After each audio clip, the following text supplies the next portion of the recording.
fazer uma peça num momento em que por dentro estás sem vontade nenhuma de fazer? Pois. Há sempre aquela história do ator que mete a máscara e, por mais que esteja a sofrer, entra e aquilo é um momento glorioso. Isso é fácil? Eu digo, acho que fácil não. Nós trabalhamos com o nosso corpo, com a nossa voz, com as nossas emoções. Mas também pode ser uma salvação. Eu acho que já conheci muitos atores em circunstâncias muito tristes e pessoalmente arrasados, e que de repente, porque têm que fazer a preparação, o momento em que vão para o palco, e que têm aquele momento para pôr no corpo experimentar aquelas emoções e estar com o público, aquilo também é uma forma de... Há rituais, como na tauromaquia, antes de entrar em palco. Não conheço bem os rituais da tauromaquia, mas... É benzer-se muitas vezes e rezar que o touro não nos bata. É basicamente isso. Sim, é benzer muitas vezes e rezar que o público não saia à meio, não nos cuspa em cima. Não, há aquecimentos, depois cada pessoa gere isso, e dentro das companhias eu diria que há uns que levam mais para uma coisa. Eu não faço ideia como é que seja, por exemplo, o aquecimento de uma pessoa de improviso. Depende do show para show. Mas às vezes é só é ter disponibilidade, e pôr-se disponível. Nem que seja para isso, para o texto correr, fluir, para as emoções fluírem. Eu acho que depois há 1001 maneiras disso. Assim. O stand-up tem uma diferença que é, não, fiz uma vez, mas era diferente. Mas já tive muitos colegas meus que fizeram stand-up em discotecas. No meio da noite. Eu fiz uma vez numa discoteca, numa parte da discoteca guardada apenas para o espetáculo, as pessoas já sabiam o que se ia passar. E era um espetáculo tardio, mas ainda de uma hora simpática, era volta da meia-noite. Já tive colegas meus que às 3 da manhã o DJ baixava a música e eles entravam. Olha, eu, como qualquer atriz, já trabalhei num bar às 3 da manhã. Ainda por cima, infelizmente, era de Kizomba. Eu não tenho nada contra, mas às 3 da manhã com muitos bêbados é complicado.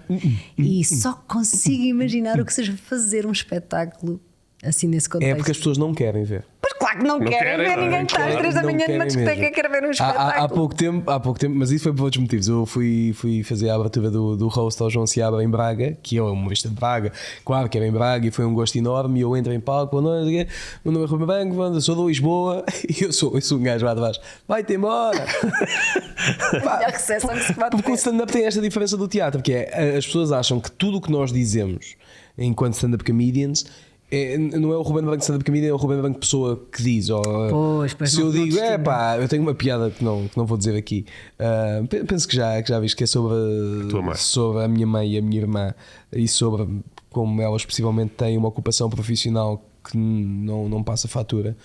E as pessoas acham que aquilo é verdade. São que taxistas, eu acredito. Sim, é isso. E que eu acredito no que estou a dizer. E não acredito. Não acredito, que eu já vi a folha de ordenado da minha mãe. Por isso é que eu sei que é mentira. E o respeito é diferente. Sim, é isso. Só que as pessoas dizem, se ele está a dizer isto, porque eu recordo há uns anos atrás, e até mesmo cá em Portugal se calhar não houve assim tão vincado, mas no Brasil principalmente o humor de personagem era mesmo uma coisa, e ainda hoje em dia é. E de repente quando aparece um gajo de cara lavada com o nome verdadeiro, o que ele está a dizer é uma verdade absoluta. A ser dele. Sim, e isso, um ator que está no teatro, se tiver de dizer uma coisa super preconceituosa, ninguém lhe vai taxar, ou ninguém lhe vai atribuir essa culpa. Pois sim, e hoje em dia, por causa do politicamente correto, eu queria fazer esta ponte, que é um humorista tem que ter muito cuidado com o que diz em palco, por causa do politicamente correto. Pois, porque vocês podem levar estalos a torto e direito. Sim, se falarmos da mulher de algum deles, ou pelo menos do penteado dela. A minha questão é, já te aconteceu, ou conheces algum caso, que um ator, por aceitar fazer um papel, que esse papel seja de um racista, tenha sofrido com isso? Porque repara, já agora, para incorporar ainda mais a pergunta, nós temos livros a serem queimados, a serem proibidos, do género, isto não pode acontecer. Há pouco tempo eu vi um filme do Disney Plus que eu nunca tinha começado a ver, que era do Sr. Magoo, Mr. Magoo, que no início tem um disclaimer de este filme contém cenas que podem ser consideradas racistas e tudo mais. Isto assusta-me. A baleia, como é que é o livro da baleia? Qual? A Baleia Branca. Há um livro que foi cancelado agora por ser racista. O da Moby Dick? Da Moby Dick. Que é da nossa infância, e isto é verdade, não estou a inventar. Sim, ou seja, isto para dizer, se nós já estamos a cancelar as obras, até que ponto é que na área da representação um ator ou uma atriz possa ser culpado por ter aceito dar a pele e dar a voz e dar o corpo a uma ideia dessas? Não sei, assusta-me tudo muito o que estás a dizer, eu acho que tem pano para mangas, né? Nós discutirmos isso. Um ator. Então a gente encomenda pizzas e ficamos aqui, atenção, não há problema. Um ator emprestar, né? Aquilo que é para fazer um racista, até pode ser para dar fogo à questão dos direitos humanos, não é? Porque se tu fazes muito bem um nazi, há mil filmes sobre judeus, não é? Se fazes muito bem um nazi. Agora estava-me a ocorrer aquele filme do Tarantino, o Inglourious Basterds. Sim, que o fulano, agora não me lembro do nome O do austríaco, ator, ele é o autor austríaco, sim. Quer dizer, até te ajuda pronto, aquele filme é a loucura, como o Tarantino faz sempre, mas um bom ator pode ajudar a que uma causa ganhe luz, não é? Sim. Agora, também me assusta pensar isso que estás a dizer, não me ocorre nada. Ocorre-me aquela coisa típica dos atores de comédia serem sempre taxados por carimbados como um ator de comédia que depois já não sabe. O Jim Carrey durante muitos anos era visto como estrangeiros, não é? Mas pronto, era visto. Acho que cá em Portugal aconteceu isso ao Vasco Santana. Pois, sim, há imensas. Ele depois, quando tentou voltar para o teatro para fazer drama, a malta ria quando eu entrava em cena. É isso, exatamente, havia essa história. E Pronto. isso aí é complicado, mas lá está, no stand-up sente-se muito a castração hoje em dia. E não podes ter a audácia de dizer algo errado. E atenção, eu digo isto, e se calhar porque é também o reflexo do meu trabalho, mas muitas das coisas que eu digo, eu acho que tem graça, porque seria uma estupidez achar que alguém diz aquilo verdade. Aquilo que eu estava a dizer no meio da minha irmã. Sim, às vezes tem piada acho que por falta isso. um bocadinho de. Não queres usar a palavra inteligência, mas quer dizer, também temos que ser inteligentes quando. Na interpretação, pelo menos. Sim, quer dizer, há coisas que tu claramente não estás a dizer porque concordas com elas, e eu nem estou a falar de assuntos que estão quentes no momento, mas é isso, não é? De repente os Monty Python faziam Silly Walk, ninguém acha que eles andam realmente assim, estão a gozar com as pessoas. Se entrarmos nessa pira, é muito difícil Mas que sentes as artes que tenham. o teatro pode ir para esse caminho também? De haver certas coisas que vamos dizer, não vamos mostrar isso. Peças que deixam de ser exibidas porque de repente são conotadas com alguma coisa. Pois, estava aqui a tentar pensar que é que. Mas tu disseste que não aconteceu, incrível, ainda bem. Não, mas eu não sou detentora, sei lá, ainda por cima eu sou uma pode pessoa ter acontecido, particularmente distraída Sim. nessas coisas. Mas e pelo menos escapa muita próximo, coisa. não Próximo tens. de mim, não. Sinto que há, com certeza, mas isso faz parte também do ruído dos tempos, e ainda bem que faz, porque sinto que há, por exemplo, temas que tendencialmente são valorizados em prol de outros, e eu acredito muito na liberdade das artes neste sentido.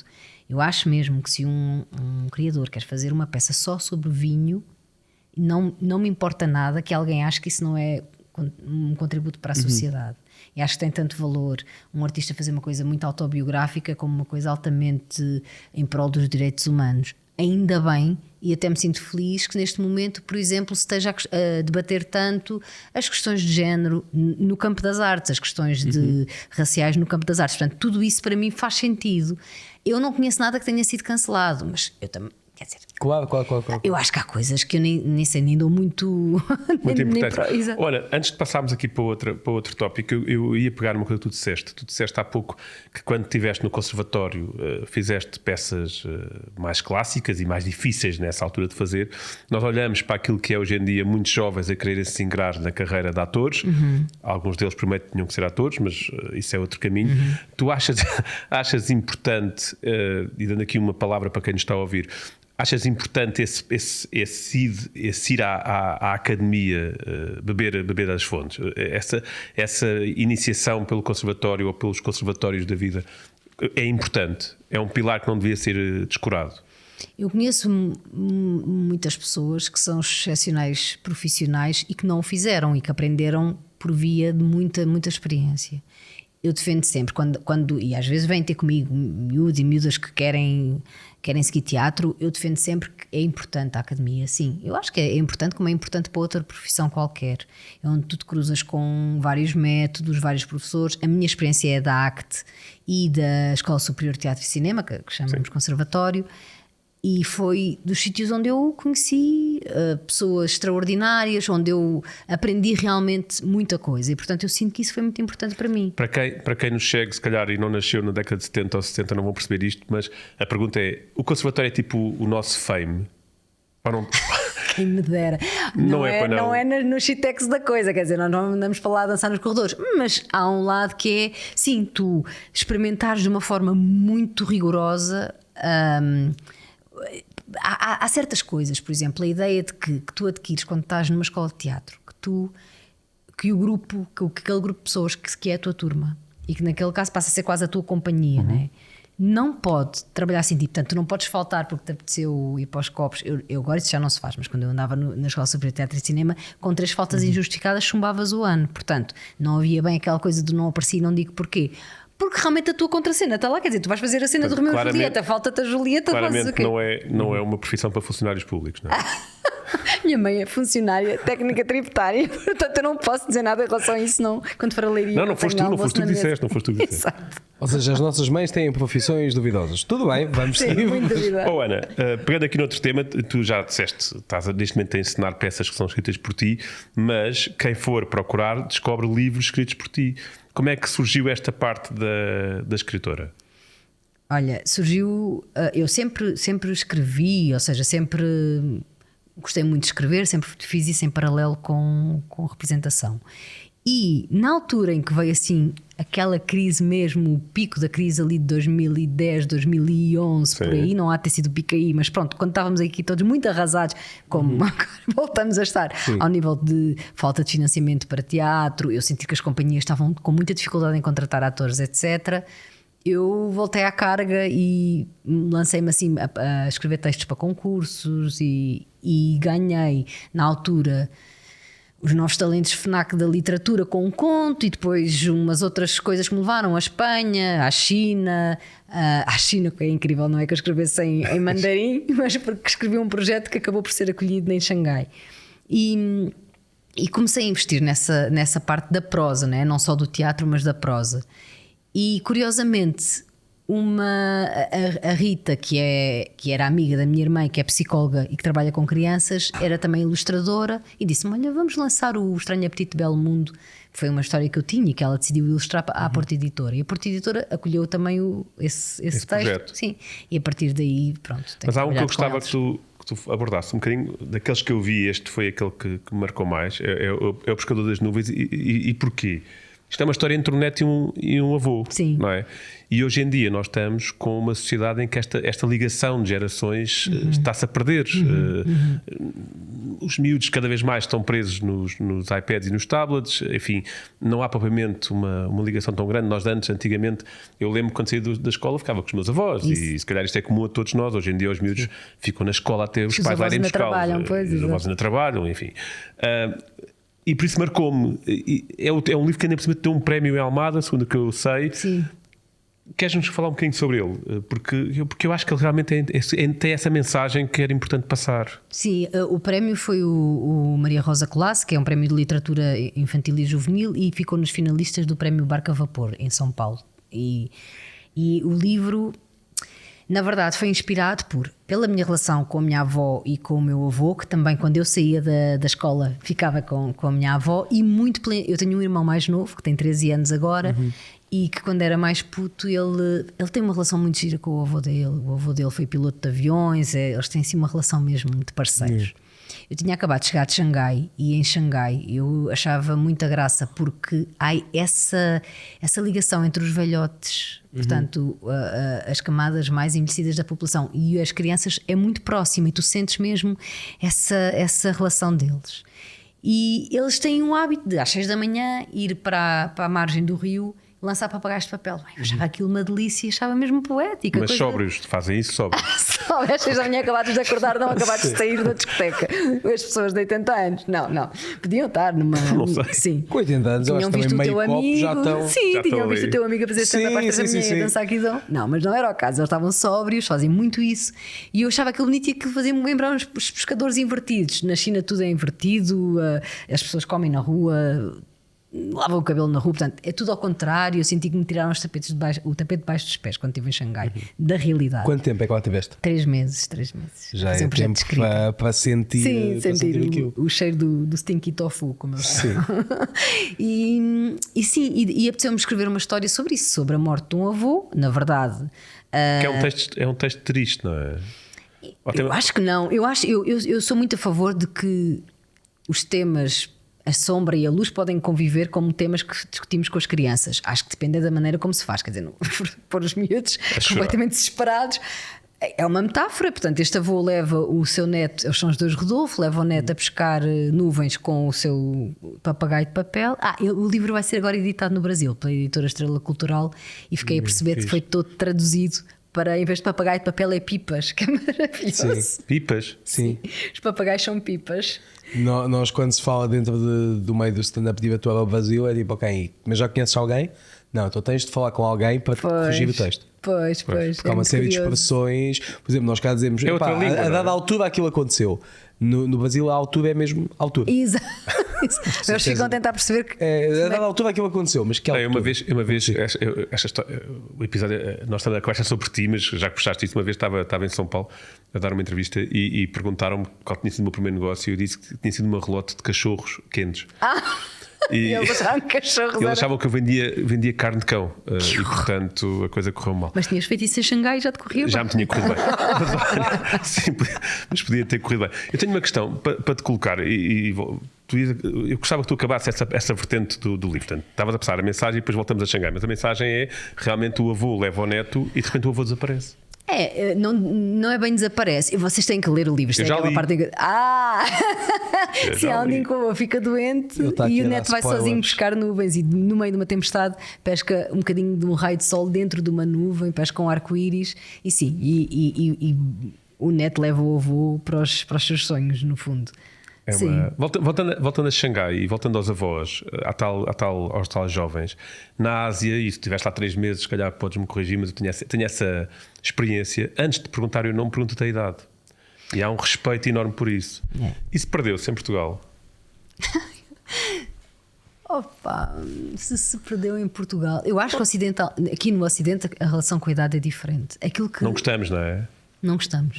Aquilo que ainda me assusta mais é porque é que nós estamos tão preocupados em mascarar a nossa idade, fingir que não temos as idades que temos. Eu tenho 30 e 16, não é? Sim. Eu faço 40 anos daqui a uns dias e, portanto, eu agendei uma crise de meia-idade para esta semana que já está a decorrer. Está a decorrer? Não, e ainda bem e com razão. Atenção, vocês estão os dois muito velhos. Queria só dizer isto. Agora que o ambiente já ficou. Xangai era motivo para nos criaste aqui um clima. Mas atenção, eu acho que estamos a ser injustos porque eu ainda há relativamente pouco tempo, há 4 anos, eu lembro-me de ver uma jovem, não devia ter mais do que 20 anos, segurar um cartaz a dizer não matem os velhinhos. Por isso, ainda há pessoas que se preocupam com os velhotes. Pois, eu acho que há a questão do abandono e da solidão e isso é uma coisa que enquanto sociedade também é difícil, não é? Porque de facto nós vivemos muito mais, trabalhamos... Mas há velhos que merecem também, que são chatos. Não vamos estar aqui a dizer, não, todos os velhotes não sei o quê. Não, há uns que também... Estou a dizer isto, mas ainda ontem... um caminho engraçado. Ainda ontem estava a comentar com o Bruno que eu fui acompanhar o meu avô, porque ele tinha mudado a graduação dos óculos e fui com o meu avô e tenho uma ligação com ele muito grande. Eu fui criado pelos meus avós. Ele é que tinha que mudar ou tu é que tinhas que mudar? Ele. Mas era lindo que fosse eu e dizia, avô, vem comigo. Ele vinha-te acompanhar. Veio o meu avô com 92 anos a dizer, eu vou contigo. Exato. Mas eu acho que isso também pode ser um reflexo da nossa sociedade. Estava numa mudança tão grande, tal como estávamos a falar ainda há pouco, parecendo que não é o mesmo, é o mesmo. Na questão de hoje em dia há pautas sociais que estão em cima da mesa e às vezes eu acho que também deve ser difícil gerações tão diferentes, com realidades tão diferentes, com pautas sociais a terem uma importância tão grande, e isso não acaba por ser quase uma barreira. Mas aí há uma coisa, entendimento. Voltamos ao princípio, o teatro pode ajudar. Sim, e eu até sinto. A unir gerações, não é? Completamente. Desculpa, foste tão bom agora a fazer esta ponte. Foi ótimo, fez uma grande rica. Nem uma lato fazia. Nem eu me lembrava. Eu estava aqui. Eu ia entrar por um caminho difícil agora. Vamos para ti, Ana. Mas para ti, que eu ia entrar por um caminho muito difícil. Mas todas as experiências que se fazem assim com. Eu agora estava-me aqui a tentar lembrar em que é que eu estive envolvida. Porque eu sei que estive envolvida numa coisa semelhante a isso. Mas que quando se junta assim faixas etárias muito das pontas, acontecem coisas incríveis e Sei onde é que foi, claro que sei. Eu fiz um projeto com a Santa Casa da Misericórdia em que nós punhamos num espetáculo, era um espetáculo com 200 pessoas, era o alto, acontecia sempre na altura do Natal, e havia desde miúdos da creche a velhotes dos lares. E era incrível quando se juntava, e houve ali houve um senhor que depois faleceu 1 mês ou 2 depois de nós apresentarmos, que era o Carlos Amaral. Ele tinha sido assim um metaleiro na sua juventude, não tinha tatuagens, estava de cadeira de rodas, estava muito doente e era um dos protagonistas do espetáculo.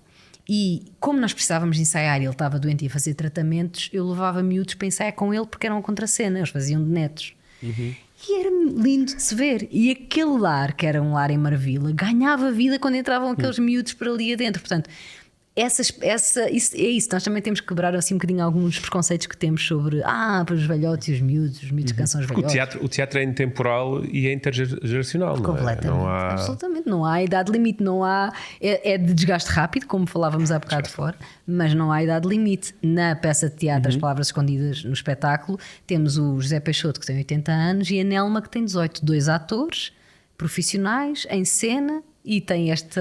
Isso é uma boa pergunta. Há bocado o Ruben estava a falar dos cachês. É possível ainda, e estamos a chegar ao final, mas é possível um ator ser profissional em Portugal? A ideia que se tem é, ok, tens ali aqueles 5, 10 que estão no top 5, 10 em que realmente conseguem. É possível. Agora, é com uma luta, com um sacrifício, com uma taxa de desistência gigantesca. Não, e a assumir que para o ano vais de férias, não sei. Claro, eu não sei. Tens-te habituado a não sei. Eu não, assim, nem estou habituada a fazer locuções, já é que é certo, cacetadas aqui. Não, eu nunca tenho a noção, é raro ter essa noção do que é que vais fazer daqui a 3 meses, 4 meses. Quer dizer, é sempre um. Como é que se vive com essa incerteza? Pois, acho que há pessoas que vivem melhor, outras pior. Vive sempre viver no fio da navalha. Eu posso falar por mim, eu vivo bem, a dada altura habituo-me. Pois, não permite ter grandes... Não podemos fazer grandes planos, não podemos fazer grandes compromissos, não podemos fazer grandes investimentos. Isso. Mas, o preenchimento emocional é mais... É mais uma paixão e menos uma carreira, é isso? Eu acho que podes fazer carreira da tua paixão. Eu acho, eu não me canso de dizer, no meu caso, eu tenho tido assim projetos mesmo bonitos a acontecer e eu gosto mesmo do que faço e nunca trocaria pela instabilidade. Não me chateou nunca ser uma instabilidade grande. Tenho muitos colegas e amigos que, tendo família, filhos, eu não tenho filhos, tendo família, filhos, às vezes a coisa começa a ter, as despesas são fixas, não é? E o trabalho não, e tenho que fazer outras coisas que nada têm a ver com o teatro. Eu tenho um último desafio para ti, mas não sei se tens alguma questão que queiras colocar, Ruben. Tenho só uma questão, fazendo uma vez mais um paralelismo entre o teatro e o stand-up. O stand-up ganhou um boom muito grande nos últimos anos cá em Portugal, mas também internacional, com o surgimento do YouTube, porque facilitou muito a distribuição do stand-up, e com o surgimento de plataformas de streaming como a Netflix, como a HBO, como a Amazon, que têm especiais de alguns dos maiores humoristas do mundo. Ou seja, alguém que até há bem pouco tempo em Portugal ou tinha visto o Levanta-te e Ri, ou o Blon Rouge, ou o Vox, ou Graças a Deus, nós fomos tendo ainda alguns programas de stand-up. Eu gosto muito, Graças a Deus. É sério? Sim, todas as semanas, ao domingo de manhã. Mas o padre é muito engraçado. Ou seja, nós fomos tendo aqui alguns, mas se tu, e sem dúvida que o Levanta-te foi o pilar, tudo o resto não chegou lá a nível de visibilidade que tinha. Mas estas plataformas vieram fazer chegar o stand-up às pessoas. E então havia malta que nunca tinha visto stand-up ao vivo, começou a ver na net, começou a tropeçar em gajos como eu no YouTube e do nada estão em teatros. No teatro, a experiência de ver uma peça de teatro em casa não existe. Não funciona, não é? É horrível. Então qual é que seria a alternativa? É isso, tudo, parte tudo de a partir de mas sabes que eu vi uma peça, desculpa estar a interromper, eu vi uma peça quando era mais puto na RTP chamada O Gato, que é sobre um gato, uma senhora que tem um gato, uma família, não sei o quê, e ela estava com muitas saudades do sobrinho e deseja que o gato se transformasse no sobrinho, e então o gato transforma-se no sobrinho, e depois chega ao sobrinho e há 2 sobrinhos. É muito engraçado. Eu já não lembro de nenhum ator que lá esteja, Mas pronto, também tens má memória, por isso está tudo bem. E foi uma peça televisionada e eu sempre me questionei porque é que não há mais. De vez em quando passava uma revista na TVI.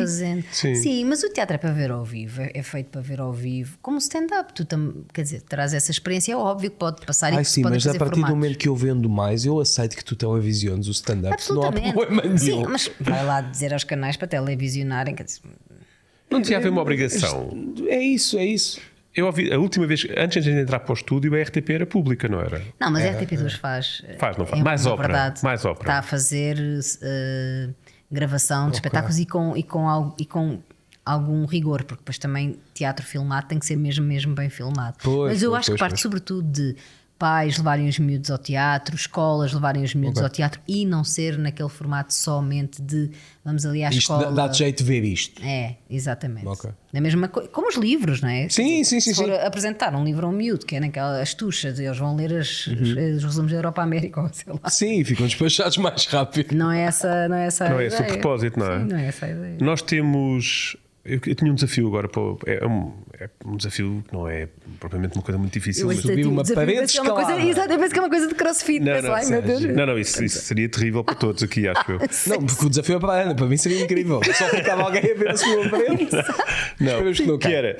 Nós estamos numa fase em que o nosso Ministro da Cultura aparentemente quer mandar coisas novamente para fora e quer oferecer tudo. Já que ele está uma de mãos largas, tens alguma sugestão do que podia ser feito pela cultura e em especial pela tua arte que pudéssemos aqui dar a sugestão?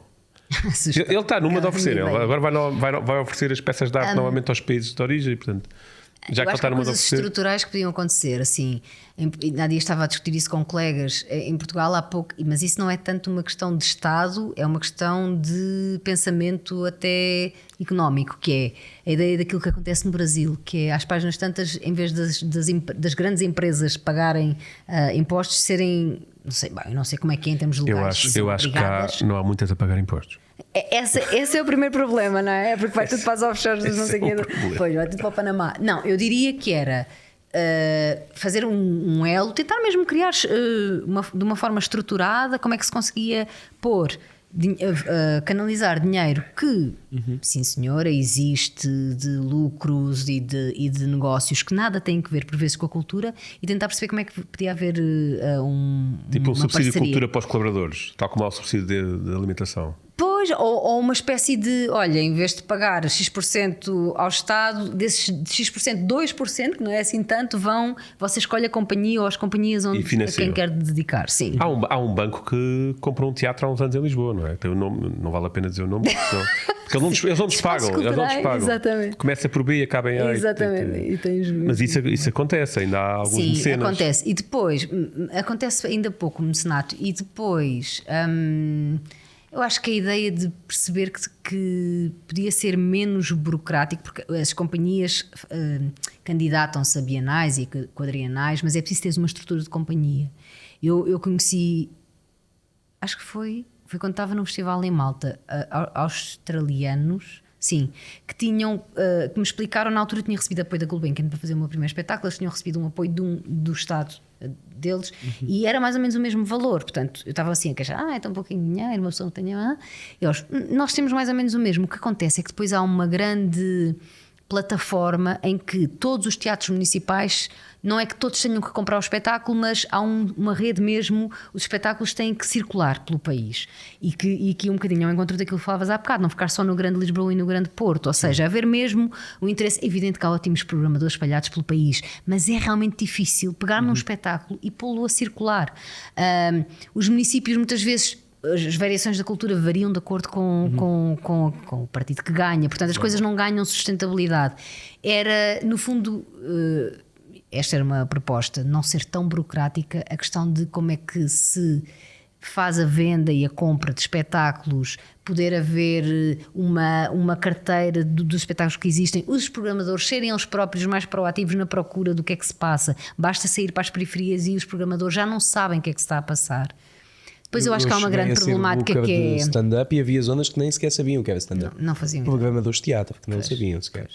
E depois é isso, e depois é haver esta ideia de que a cultura é chegar à altura do Natal, acender luzes nas cidades e gastar muito dinheiro em festejos de Natal, e se calhar quando um grupo de teatro, uma companhia, uma companhia pede um valor até bastante justo por uma peça de teatro, isso é considerado muito caro. Portanto, essas questões todas, além de mais dinheiro, que isso é o que toda a gente pede sempre. Eu acho que os jovens criadores, os criadores que não estão associados a companhias, podia haver, há os pontuais, há de facto, mas são coisas muito limitadas. Sim. Em que é multidisciplinar, portanto pode estar a concorrer com outras disciplinas e nem sempre há acesso, portanto há uma escassez muito grande. Muito bem, Sr. Ministro, estão aqui as dicas: mais dinheiro, mais apoio, menos burocracia, mais teatro e mais cultura. Sim. Mais stand-up também. Ela meteu um asterisco. Já que alguém está aí, está agora mais stand-up do Ruben Moreira. Este governo tem sido um manancial ótimo de stand-up, não te podes queixar. Chega a um ponto que já dói, sabes? Eu digo, podes queixar. Para que a gente não precisa de mais. Exatamente. Ana, muitíssimo obrigado. Foi um gosto enorme ter-te aqui. Foi uma conversa super agradável. Parabéns pelos projetos. Obrigada. Espero que continues a assinar muitos. E eu espero poder continuar a vê-los. Ruben. Sim, Ana, obrigado. Agradeço também. Bruno, agradeço também por ter estado aqui. E agradeço também quem esteve desse lado. Muito obrigado por ter visto mais um episódio do Contra Variedades. Se gostavam, já sabem, podem deixar aquele like bom, podem subscrever o canal. Assim, quando sair um vídeo, recebes a notificação, vais ver e vês o vídeo assim que ele sai. E podes deixar a tua opinião nos comentários, que nós vamos ler, não vamos? Vamos ler todos e respondemos a alguns. É isso mesmo. O Bruno está lá e ele depois partilha comigo. E é isso. Então vá. Tchau, tchau.